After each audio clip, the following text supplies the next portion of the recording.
নমস্কার বন্ধুরা, deep study চ্যানেলের পক্ষ থেকে আপনাদের সকলকে জানাই স্বাগতম। তো আজকে ত্রিপুরা টেট 2 এর জন্য সোশ্যাল সায়েন্স টপিক ভারতের রাজ্য গঠন থেকে আমি 50 মোস্ট ইম্পর্টেন্ট কোয়েশ্চেন্স আপনাদের জন্য নিয়ে এসেছি। আশা করি এই ভিডিওটা আপনাদের এক্সাম প্রিপারেশনের জন্য অনেকটা হেল্পফুল হবে। আর যদি ভিডিওটা আপনাদের ভালো লেগে থাকে তো অবশ্যই একটা লাইক, কমেন্ট, শেয়ার এবং সাবস্ক্রাইব করে দিয়ে আপনাদের মতামত জানাতে পারেন। তো শুরু করছি আজকের ভিডিওর প্রথম কোয়েশ্চেন দিয়ে, যেখানে বলা হয়েছে সংবিধানের কত নং ধারায় ভারতীয় অঙ্গরাজ্য গঠন ও পুনর্গঠন বিষয়ে আলোচনা করা হয়েছে। তো এই কোয়েশ্চেনটা কিন্তু খুব ইম্পর্টেন্ট কোয়েশ্চেন, অবশ্যই মনে রাখবেন। 2 নং ও 4 নং ধারায় কিন্তু ভারতীয় অঙ্গরাজ্য গঠন ও পুনর্গঠন বিষয়ে সম্পূর্ণ আলোচনা করা হয়েছে, ঠিক আছে। তারপর 2 নম্বর কোয়েশ্চেন, যেখানে বলা হয়েছে সংবিধানের কত নং ধারা অনুযায়ী নতুন রাজ্য গঠন করা যেতে পারে, অর্থাৎ সংবিধানের কত নং ধারা অনুযায়ী নতুন রাজ্য গঠন করা যেতে পারে সেটা কিন্তু বলা হয়েছে। নতুন রাজ্য গঠনের ব্যাপারে সম্পূর্ণরূপে বলা হয়েছে 3 নং ধারাতে, অর্থাৎ সংবিধানের 3 নং ধারাতে কিন্তু অর্থাৎ ভারতের নতুন রাজ্য গঠন করার ব্যাপারে সম্পূর্ণ ইনফরমেশন দেওয়া রয়েছে, ঠিক আছে। 3 নং ধারাতে এটা উল্লেখিত রয়েছে।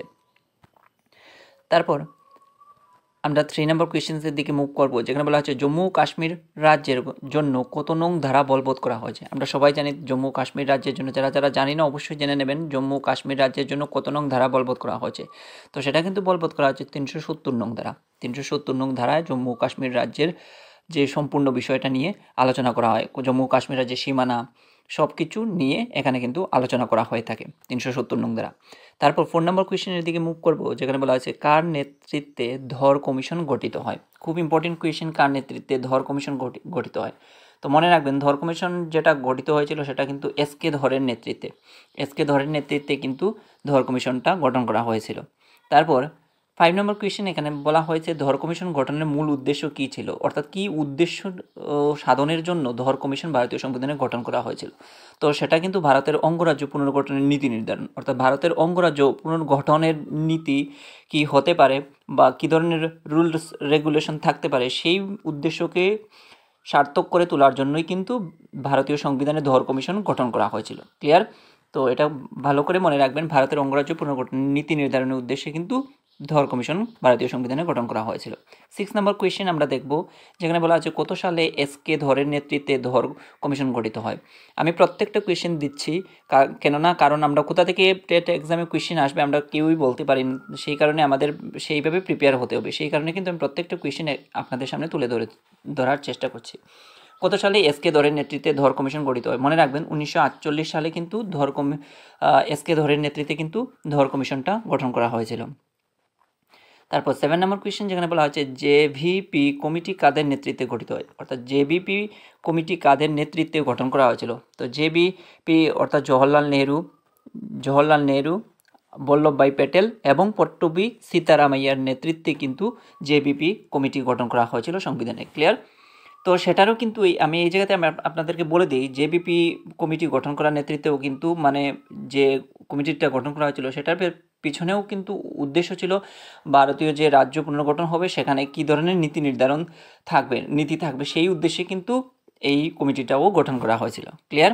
এবার আমরা দেখে নিই 8 নম্বর কোয়েশ্চেন, যেখানে বলা হচ্ছে কত সালে জেভিপি কমিটি গঠিত হয়। তো এটাও কিন্তু 1948 সালের ডিসেম্বর মাসে কিন্তু গঠন করা হয়েছিল জেভিপি কমিটি। ক্লিয়ার? 9 নম্বর কোয়েশ্চেন, ভাষার ভিত্তিতে গঠিত ভারতের প্রথম অঙ্গরাজ্যটির নাম কি? খুব ইম্পর্টেন্ট কোয়েশ্চেন, আপনারা ভালো করে এটা মেমোরাইজ করে রাখবেন এবং আপকামিং টিটেট 2024 জন্য অত্যন্ত গুরুত্বপূর্ণ হতে চলেছে এই কোয়েশ্চেনটা। ভাষার ভিত্তিতে গঠিত ভারতের প্রথম অঙ্গরাজ্যটির নাম কি? তো মনে রাখবেন ভাষার ভিত্তিতে প্রথম যে রাজ্যটা আমাদের ভারতবর্ষে গঠিত হয়েছিল সেটা কিন্তু অন্ধ্রপ্রদেশ রাজ্য। ক্লিয়ার? অন্ধ্রপ্রদেশ রাজ্য গঠিত হয়েছিল। তারপর 10 নম্বর, কত সালে অন্ধ্রপ্রদেশ রাজ্য গঠিত হয়? তো সেই হিসাবে কিন্তু সেই মোতাবেক আমাদের অন্ধ্রপ্রদেশ রাজ্যটা কত সালে গঠিত হয়েছিল সেটাও কিন্তু আমাদের জানা অত্যন্ত দরকার। তো মনে রাখবেন 1953 সালে কিন্তু ভারতের অন্ধ্রপ্রদেশ যে রাজ্যটা সেটা কিন্তু গঠিত হয়েছিল। ক্লিয়ার? এবার 11 নম্বর কোয়েশ্চেন, কার নেতৃত্বে অঙ্গরাজ্য পুনর্গঠন কমিশন গঠিত হয়, অর্থাৎ কার নেতৃত্বে অঙ্গরাজ্য পুনর্গঠন কমিশন সেটা গঠন করা হয়েছিল। ঠিক আছে, তো সেটা মনে রাখবেন, ফজল আলীর নেতৃত্বে কিন্তু ভারতে অঙ্গরাজ্য পুনর্গঠন কমিশনটা গঠিত হয়েছিল। ক্লিয়ার? এবার আমরা 12 নম্বর কোয়েশ্চেনের দিকে মুভ করবো, যেখানে বলা হচ্ছে কত সালে অঙ্গরাজ্য পুনর্গঠন কমিশন গঠিত হয়। অঙ্গরাজ্য পুনর্গঠন কমিশন যেটা গঠিত হয়েছিল সেটা কিন্তু 1956 সালে কিন্তু ভারতে অঙ্গরাজ্য পুনর্গঠন কমিশন গঠন করা হয়েছিল। ক্লিয়ার? এবার 13 নম্বর কোয়েশ্চেন, যেখানে বলা হচ্ছে 1956 সালের ভারতীয় অঙ্গরাজ্য পুনর্গঠন আইন এর মাধ্যমে ভারতবর্ষকে কয়টি অঙ্গরাজ্য ও কয়টি কেন্দ্রশাসিত অঞ্চলে ভাগ করা হয়েছে। খুব ইম্পর্টেন্ট কোয়েশ্চেন। যখন ভারতে অঙ্গরাজ্য পুনর্গঠন আইন বা অঙ্গরাজ্য পুনর্গঠন কমিশন যখন গঠিত হয়েছিল 1956 সালে, তখন ভারতবর্ষকে কয়টি অঙ্গরাজ্য এবং কয়টি কেন্দ্রশাসিত অঞ্চলে ভাগ করা হয়েছে সেটা কিন্তু এক্সামে আসতেই পারে। তো অবশ্যই সেটা মনে রাখবেন, তখন কিন্তু ভারতকে 14টি অঙ্গরাজ্য ও 6টি কেন্দ্রশাসিত অঞ্চলে ভাগ করা হয়েছিল। ক্লিয়ার? এবার আমরা 14 নম্বর কোয়েশ্চেনের দিকে মুভ করবো, যেখানে বলা হচ্ছে 1960 সালে বোম্বে নামক রাজ্যটিকে বিভক্ত করে কোন নতুন দুটি অঙ্গরাজ্যের সৃষ্টি হয়। তো 1960 সালে যখন বোম্বে নামক রাজ্যটিকে বিভক্ত করা হয়, তখন দুইটা অঙ্গরাজ্যের সৃষ্টি করা হয়েছিল বোম্বে নামক রাজ্যটিকে ভেঙে। তো সেটার মধ্যে ছিল প্রথম যে রাজ্যটা সেটা ছিল গুজরাট, এবং দ্বিতীয়টা বানানো হয়েছিল মহারাষ্ট্র। অর্থাৎ গুজরাট এবং মহারাষ্ট্র নামক দুটি রাজ্যের আমাদের উৎপত্তি হয়েছিল বোম্বে নামক রাজ্যটিকে বিভক্ত করার ফলস্বরূপ। ঠিক আছে? এবার 15 নম্বর কোয়েশ্চেন, খুবই ইম্পর্টেন্ট কোয়েশ্চেন, অবশ্যই মনে রাখবেন, ভারতে পর্তুগিজ অধিকৃত কেন্দ্রশাসিত অঞ্চলটির নাম কি? অর্থাৎ ভারতে পর্তুগিজ অধিকৃত কেন্দ্রশাসিত অঞ্চলটি ছিল দাদরা ও নগর হাভেলি। সেটা কিন্তু ছিল পর্তুগিজদের অধীনে। পর্তুগিজদের অধীনে থাকার ফলস্বরূপ এটাকে কিসের আওতাভুক্ত করা হয়েছে? ভারতের কেন্দ্রশাসিত অঞ্চলের আওতাভুক্ত করা হয়েছে। কাকে? দাদরা ও নগর হাভেলিকে। ক্লিয়ার? এবার আমি এই জায়গাতে আরেকটা কোয়েশ্চেন আমি এখানে পুট করেছি, কত সালে দাদরা ও নগর হাভেলিকে কেন্দ্রশাসিত অঞ্চলের মর্যাদা দেওয়া হয় বা পায় কত সালে? তো মনে রাখবেন, সেটা কিন্তু 1960 সালে কিন্তু দাদরা ও নগর হাভেলি যেটা, সেটা কেন্দ্রশাসিত অঞ্চলের মর্যাদা লাভ করে। ক্লিয়ার?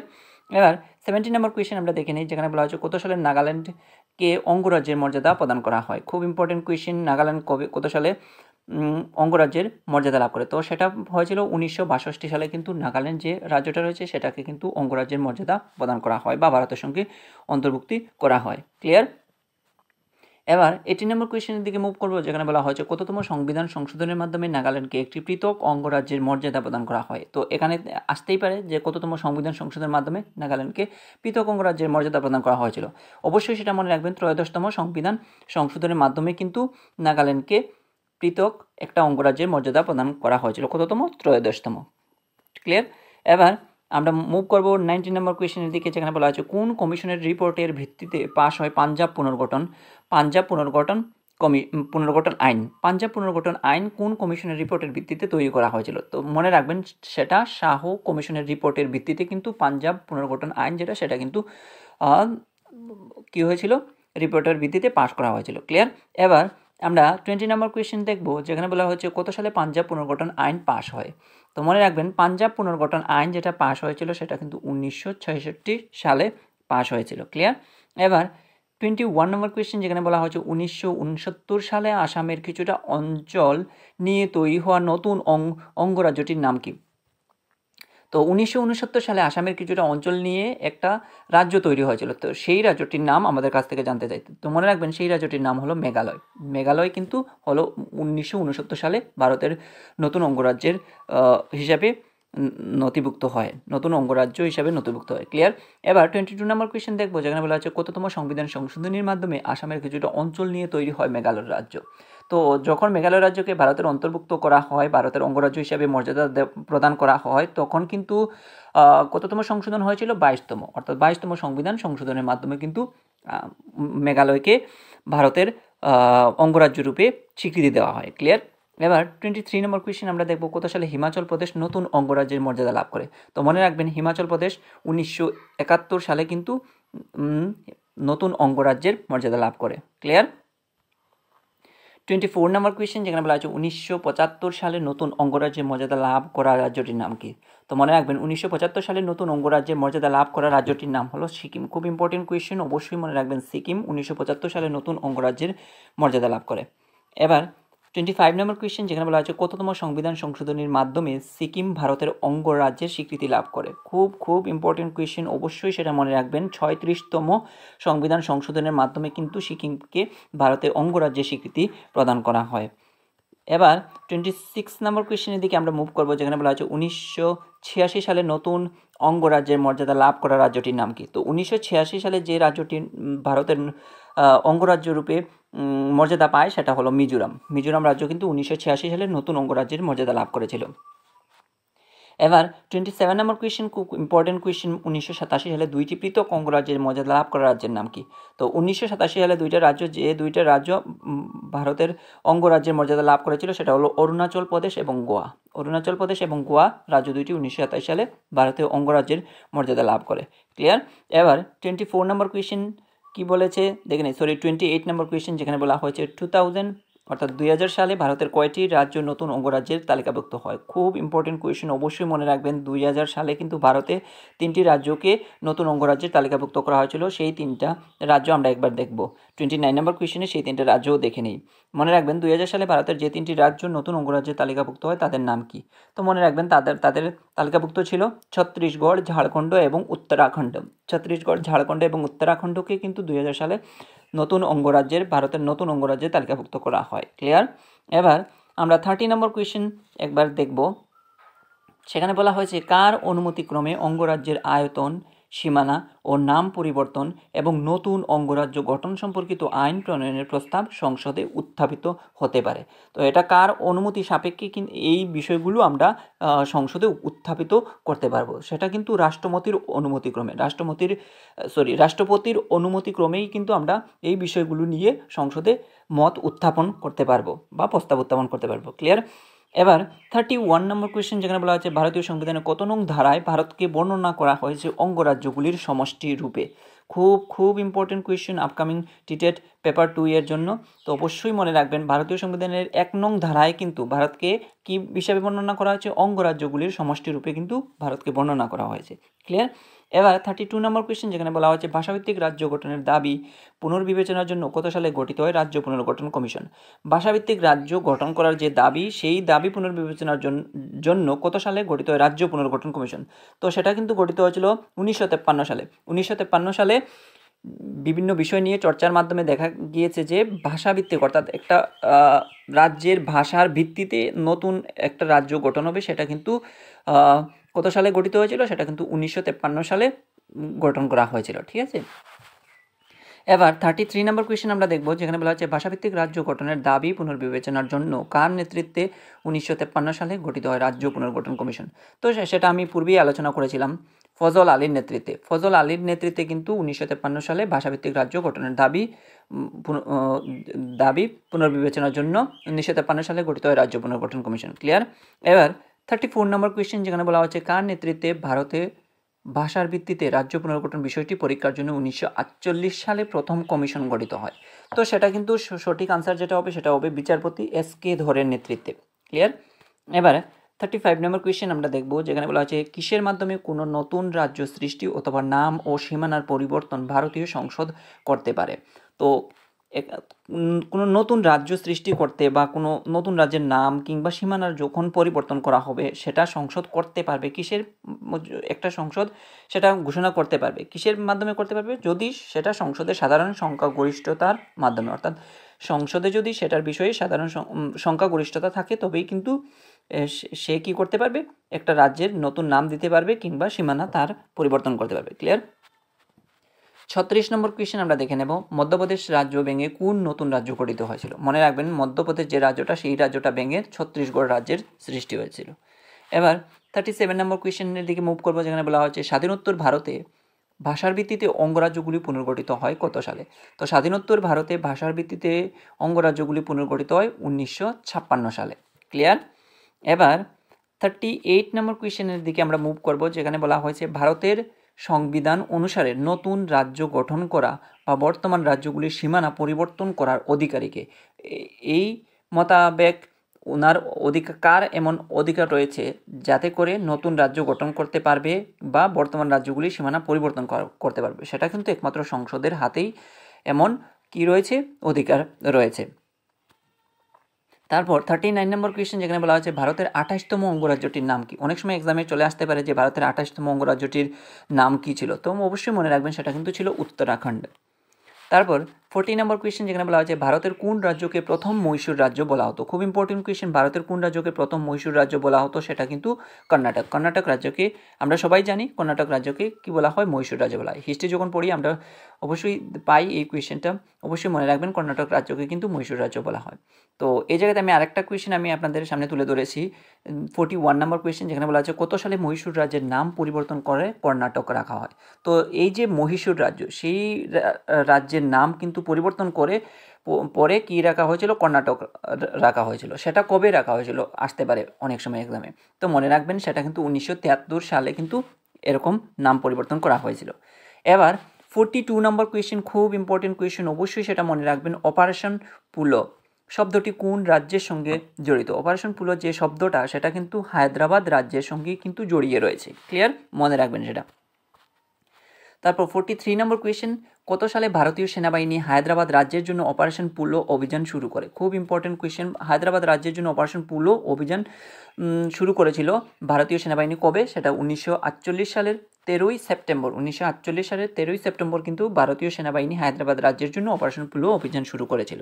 তারপর 44 নম্বর কোয়েশ্চেন যেখানে বলা হয়েছে কত সালে ত্রিপুরা ভারতের অঙ্গরাজ্যের মর্যাদা লাভ করে। আমরা সবাই জানি ত্রিপুরা ভারতের অঙ্গরাজ্যের মর্যাদা লাভ করেছিল 1972 সালে। ক্লিয়ার। এবার 45 নম্বর কোয়েশ্চেন, খুবই ইম্পর্টেন্ট কোয়েশ্চেন, অবশ্যই সেটা মনে রাখবেন। ড্রমসং নামে পরিচিত রাজ্যটির নাম কি। ড্রমসং নামে পরিচিত রাজ্যটির নাম হলো সিকিম। খুব খুব ইম্পর্টেন্ট কোয়েশ্চেন, ড্রমসং নামে পরিচিত রাজ্যটির নাম, আবারও বলছি, সিকিম। ক্লিয়ার। 46 নম্বর কোয়েশ্চেন যেখানে বলা হচ্ছে সিকিম রাজ্যের সর্বশেষ সার্বভৌম রাজা কে ছিলেন। এবং ওই যে ড্রমসং, সেটা কিন্তু সিকিম রাজ্যের যে রাজ্যের যে সর্বশেষ রাজা অর্থাৎ সার্বভৌম রাজা ছিলেন পালদেন নামগিয়াল, ওই রাজার আমলেই কিন্তু মানে ওই ড্রমসং নামটা চেঞ্জ করে কিন্তু সিকিম নাম রাখা হয়েছিল। তো সেটাও কিন্তু মনে রাখবেন, খুব ইম্পর্টেন্ট কোয়েশ্চেন, আসতে পারে এক্সামে। তারপর 47 নম্বর কোয়েশ্চেন যেখানে বলা হচ্ছে ভারতের কোন রাজ্যটি পাহাড়ি মানুষের দেশ হিসাবে পরিচিত। খুব খুব ইম্পর্টেন্ট কোয়েশ্চেন, পাহাড়ি মানুষের দেশ হিসাবে পরিচিত। আমরা কিন্তু দেখুন আমাদের এই যে ইনফরমেশনগুলো আমি কেন তুলে ধরলাম, পাহাড়ি মানুষের দেশ, আমরা যদি অপশন এখানে দেওয়া থাকতো ত্রিপুরা, মিজোরাম, নাগাল্যান্ড, এরকম আমরা কিন্তু অপশন চুজ করে ফেলতাম ত্রিপুরা, কারণ আমরা জানি যে পাহাড়ি রাজ্য হলো ত্রিপুরা। ঠিক আছে, তো এখানে কিন্তু পাহাড়ি মানুষের দেশ হিসেবে পরিচিত, আমাদের কিন্তু জানতে হবে বিষয়গুলো। ঠিক আছে, মিজোরামকে কিন্তু পাহাড়ি মানুষের দেশ হিসাবে পরিচিত, পাহাড়ি মানুষের দেশ হিসাবে পরিচিত, বা ভারতের কোন রাজ্যটি পাহাড়ি মানুষের দেশ হিসেবে পরিচিত, অবশ্যই সেটা মনে রাখবেন, সেটা ত্রিপুরা নয়, মিজোরাম রাজ্যটা কিন্তু পাহাড়ি মানুষের দেশ হিসেবে পরিচিত। ক্লিয়ার। এবার 48 নম্বর কোয়েশ্চেন যেখানে বলা আছে ভারতের কোন রাজ্যটি বিশ্বের ফ্যালকন ক্যাপিটাল হিসাবে পরিচিত। বিশ্বের কোন রাজ্যটিকে ভারতের ফ্যালকন ক্যাপিটাল হিসাবে পরিচিত, ভারতের কোন রাজ্যটি বিশ্বের ফ্যালকন ক্যাপিটাল হিসেবে পরিচিত, সেটা অবশ্যই মনে রাখবেন নাগাল্যান্ডকে কিন্তু ভারতের ফ্যালকন ক্যাপিটাল বলা হয়ে থাকে। তারপর আমরা 49 নম্বর কোয়েশ্চেন দেখব যেখানে বলা হচ্ছে কত সালে কর্ণাটক রাজ্য গঠিত হয়। এবং কর্ণাটক যে রাজ্যটা সেটা কিন্তু গঠিত হয়েছিল 1956 সালে। 1956 সালে কর্ণাটক রাজ্যটা গঠিত হয়েছিল। এবার 50 নম্বর কোয়েশ্চেন অর্থাৎ এই ভিডিওর শেষ প্রশ্ন যেখানে বলা হচ্ছে 2022 অনুযায়ী ভারতে কয়টি রাজ্য রয়েছে। কোয়েশ্চেন কিন্তু এক্সামে চলে আসতে পারে যে 2022 অনুযায়ী ভারতের কতটা রাজ্য রয়েছিল, তো সেটা কিন্তু মনে রাখবেন 28টা রাজ্য ছিল 2022 সাল অনুযায়ী। তো এই ছিল আজকের ভিডিও, ভারতের রাজ্য গঠন থেকে 50 মোস্ট ইম্পর্টেন্ট কোয়েশ্চেন। আশা করি এই ভিডিওটা আপনাদের এক্সাম প্রিপারেশনের জন্য অনেকটা হেল্পফুল হবে। আর এই ধরনের ভিডিও যদি আপনারা ডিপ স্টাডি চ্যানেলের পক্ষ থেকে আরও পেতে চান, অবশ্যই একটা লাইক, কমেন্ট, শেয়ার এবং সাবস্ক্রাইব করে দিয়ে ডিপ স্টাডি চ্যানেলের সঙ্গে জুড়ে থাকার চেষ্টা করবেন। ধন্যবাদ সবাইকে, আপনারা সবাই ভালো থাকুন, সুস্থ থাকুন।